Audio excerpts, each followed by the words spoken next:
All right, so we're back, and you know what that means, right? Another deep dive.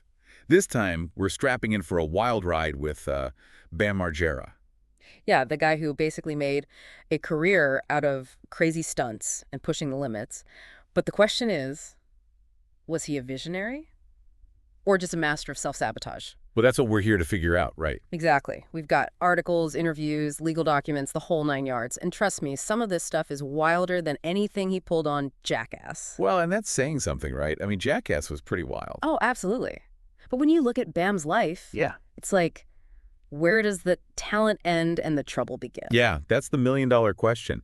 I mean, the guy was a legitimate skateboarding prodigy. Oh, yeah, he was getting sponsorships and making a name for himself way before Jackass ever came along. Right, and then those CKY videos with his crew. Yeah. Just pure, unadulterated chaos. And these were like the prototype for Jackass. Exactly. They captured this raw energy, this, I don't know, this kind of gleeful disregard for safety that people just ate up. Yeah. And Jackass took it to a whole other level. Oh, yeah, Jackass was a cultural phenomenon. I mean, think about it.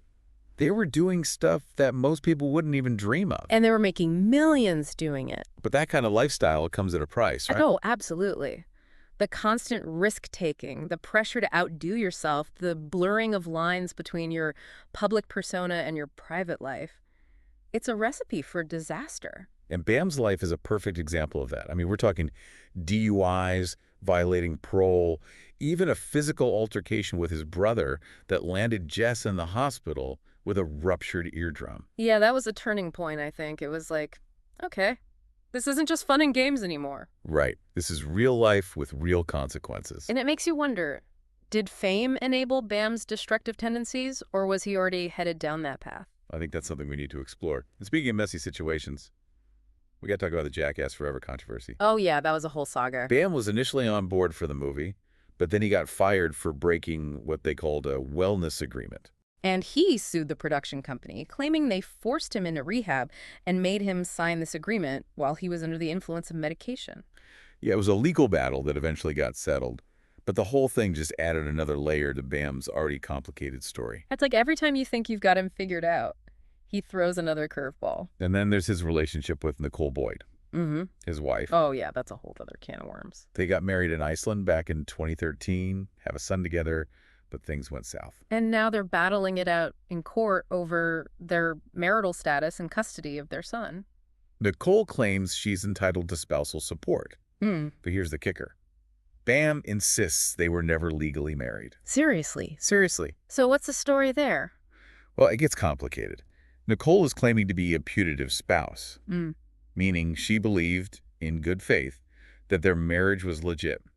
Interesting. So she's saying she was unaware of the legal technicalities. Exactly. And she points to her limited education and Bam's control over their marital arrangements as reasons for this belief. So if the court sides with her, she could still be entitled to certain rights. That's right.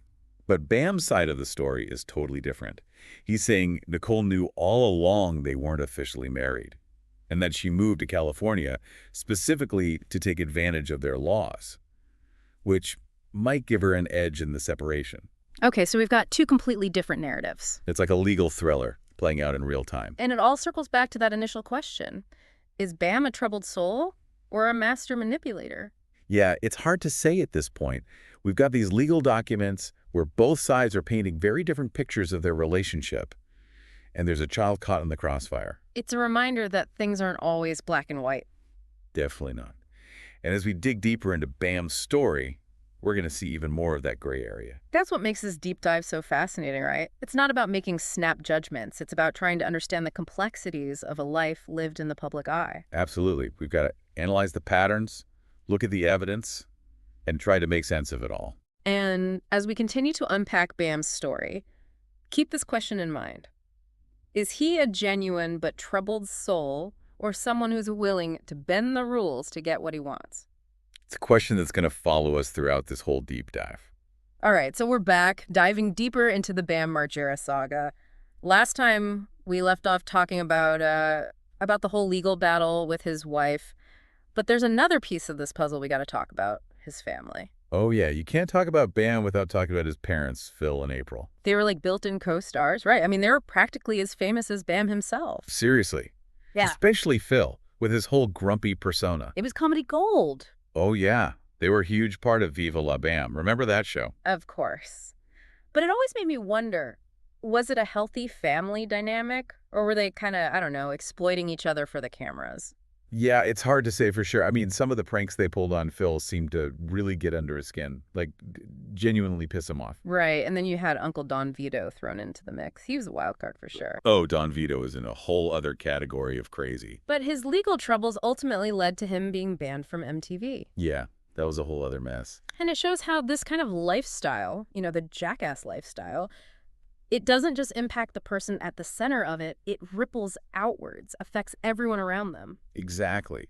And speaking of impact, Bam's relationship with his brother, Jess, Oh, Chad. has been really strained over the years. Yeah, I mean, we talked about that physical altercation where Jess ended up with a ruptured eardrum. But beyond that, Jess has been pretty vocal about his concerns for Bam's well-being, especially his struggles with addiction. It's going to be tough, right? You love your brother, but you also see him self-destructing and feel helpless to stop it. It's a classic case of addiction affecting not just the individual, Yeah, but also the people who love him. definitely. And speaking of addiction, Bam's attempts at sobriety have been, let's just say, a roller coaster. Oh yeah, he's been in and out of rehab more times than I can count. And there have been moments of hope. But then there are the relapses and the setbacks. And it all plays out in the public eye. Oh, yeah. Every misstep, every relapse, it becomes tabloid fodder. Which has got to make it even harder to get sober, right? It's like you're constantly under this microscope. It's like you said earlier, that blurring of the lines between your public persona and your private life, it's got to be incredibly difficult to deal with. And Bam's family has been a big part of his recovery journey, both in a good way and a maybe not so good way. Oh, interesting. How so? Well, they've staged interventions, try to get him help, Yeah. and they've been supportive during his stints in rehab. Hmm. But there's also this sense that they might be enabling him, like constantly bailing him out of trouble. Yeah. It's that classic dilemma, right? Tough love versus enabling. Exactly.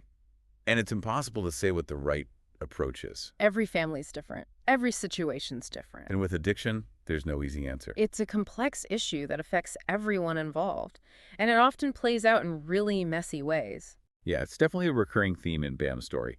And it makes you wonder, is his family part of the problem?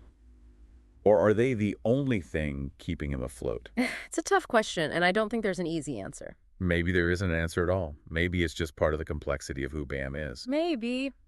But one thing's for sure, his family dynamics have definitely played a role in shaping his life and his career. Absolutely. And as we move on to the next chapter of Bam's story, his attempts to build a career outside of Jackass, it's important to keep that family context in mind. Because it's all connected, right? His Yeah. upbringing, his relationships, his struggles, it all feeds into who he is and the choices he makes. Okay, so we've covered a lot of ground with Bam, from the early days of skateboarding to the Jackass craziness to his struggles with addiction and his family drama. But what about life beyond Jackass? Yeah, that's a good question. Can a guy who built his career on crazy stunts actually reinvent himself? Well, he's certainly tried. I mean, he's directed a couple of films, dabbled in music, even had his own radio show for a while. Let's start with Haggard, his directorial debut back in 2003. It was this dark comedy loosely based on his own relationship drama. Oh, yeah, and it had cameos from some of the Jackass crew. Even Tony Hawk showed up. It definitely had that raw, kind of unpolished feel that you associate with Bam. Yeah, not exactly a Hollywood blockbuster. Right. It got mixed reviews.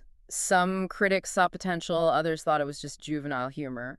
But it definitely had its fans. Oh, yeah, it developed a bit of a cult following. And then it was Ming Hags, his second film.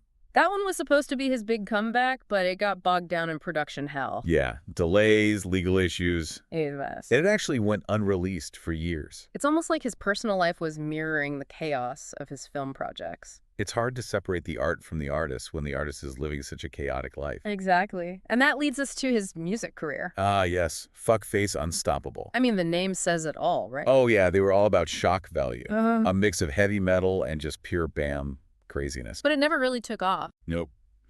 I think people had trouble reconciling that image with the Bam they knew from Jackass. It's like he was trying to tap into a different side of himself, a darker, more artistic side. But the audience wasn't quite ready for it. And then there was his radio show. Oh, yeah, on Sirius satellite radio. It was basically just Bam hanging out with his buddies, playing music and talking about whatever came to mind. Sounds about right. It was pretty entertaining. But again, it didn't reach the same level of success as his earlier work. It's tough, you know. When you become famous for one thing, Mm-hmm. it's hard to break out of that mold. Especially when your personal life is so turbulent. Yeah, those legal issues and the addiction struggles, they definitely cast a long shadow over everything else. And then there's the whole Jackass Forever situation. Being excluded from that project felt like a real turning point. Yeah, like the end of an era. It made you realize that Bam's not invincible. That the Jackass lifestyle has its limits. It makes you wonder, can you really build a career on pushing boundaries and defying death? Or is there a point where the risks outweigh the rewards? Big questions. And I think that brings us back to our original question. Grifter or gifted? Yeah, where do we land on that spectrum with Bam? It's tough, isn't it? He's such a complex figure. Definitely. He's talented, charismatic, but also reckless and self-destructive. It's like he's constantly battling these demons. And the whole world's watching. So what's the verdict? Is he a visionary? A cautionary tale? Honestly, I don't think there's an easy answer. Maybe there isn't an answer at all. Maybe it's just about acknowledging the complexity of the human experience. That's a good point. Bam's story is messy, it's controversial, Mhm. but it's also undeniably compelling. It's a reminder that people aren't always who they seem, and that everyone has their own struggles, their own demons. Exactly. And I think that's what makes these deep dives so fascinating. We're not just here to judge or label. We're here to explore, to analyze, to understand. To grapple with the complexities of human nature. Precise. So, to all of you listening out there, we leave you with this. What do you think? Is Bam Margera a grifter or gifted? Or is it something in between? Thanks for joining us on this wild ride. And until next time, keep those wheels turning.